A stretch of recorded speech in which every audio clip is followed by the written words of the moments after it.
भाइयों, भारत की वर्तमान राजनीति में यूजीसी, यूनिवर्सिटी ग्रांट कमीशन या उससे जुड़े रेगुलेशन सिर्फ एक कानूनी दस्तावेज बनकर रह गए हैं, बल्कि ये एक हथियार बन गए हैं जिसे समय समय पर धार दी जाती है।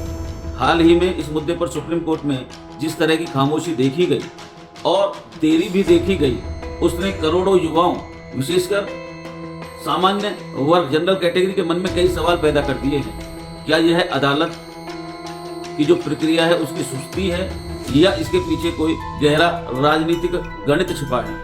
सुप्रीम कोर्ट में जब भी कोई बड़ा मुद्दा आता है तो उम्मीद की जाती है देश की सर्वोच्च अदालत उस पर त्वरित दिशा निर्देश देगी, परंतु यूजीसी के मामले में हमने देखा कि 40 साल पुराने मामलों की दुहाई देकर मुख्य मुद्दे को पीछे धकेल दिया गया।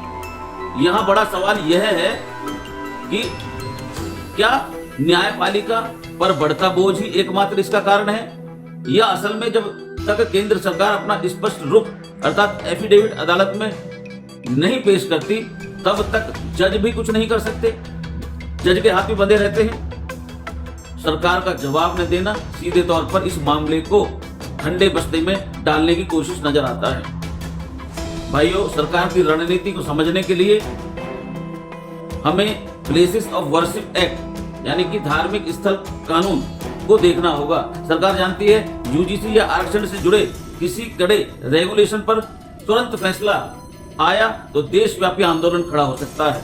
युवाओं की नाराजगी को भांपते हुए सरकार इसे स्लो पॉइजन की तरह इस्तेमाल कर रही है, स्लो पॉइजन की तरह, यानी मामले को इतना लटका दो कि जनता लड़ते लड़ते थक जाए और आंदोलन की आवाज अपने आप बुझ जाए और आंदोलन की आग इस प्रकार शांत हो जाए कि फिर उसके बाद इसमें जो बदलाव चाहे वो किए जा सके।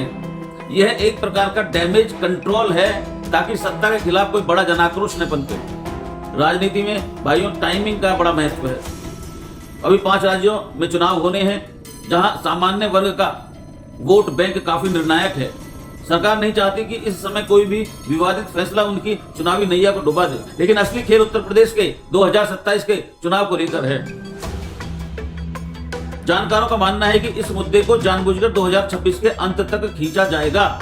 जैसे ही चुनाव करीब आएंगे इसे एक ऐतिहासिक सुधार के रूप में पेश किया जाएगा। इससे एक तरफ ध्रुवीकरण होगा और दूसरी तरफ सरकार की अपनी नाकामियों को नैरेटिव के पीछे छिपा सकेगी। अंततः यह आम आदमी और छात्रों के भविष्य के साथ खेला जा रहा एक भद्दा, एक बड़ा दांव है।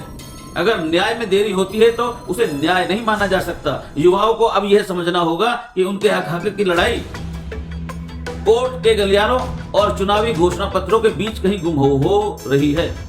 क्या हम सिर्फ तारीखों के सहारे अपना भविष्य सुरक्षित मान सकते हैं? आप क्या सोचते हैं भाइयों इस बड़े विषय पर? आज ये यूजीसी का मुद्दा कितना बड़ा विषय है, लेकिन आपका क्या मानना है कि इसी तरह लटका के रखना चाहिए? अपनी राय बताएं कमेंट में। जय श्री राम।